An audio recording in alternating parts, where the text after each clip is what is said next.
और अंदर से देखने में कितने सुंदर लग रहे हैं और ये खाने में भी बहुत ही ज़्यादा टेस्टी लगते हैं।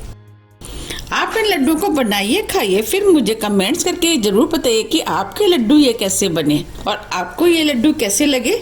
आप इन लड्डुओं को एयरटाइट डिब्बे में भर के 1 से 2 महीने के लिए रख सकते हैं और जब भी खाने हैं आप निकाल करके खा सकते हैं। और ये सर्दियों में तो ये बहुत ही ज्यादा हेल्थ के लिए फायदेमंद होते हैं। सर्दियों में जो शरीर में प्रॉब्लम होती है उन सभी प्रॉब्लमों को ये ठीक करते हैं।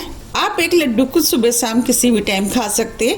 अगर आप रात को दूध के साथ खाएंगे तो ये और भी ज्यादा फायदा करते हैं। अगर आपको मेरी रेसिपी थोड़ी भी पसंद आती है तो रेसिपी को लाइक कीजिए, चैनल को सब्सक्राइब कीजिए और ज्यादा से ज्यादा शेयर कीजिए।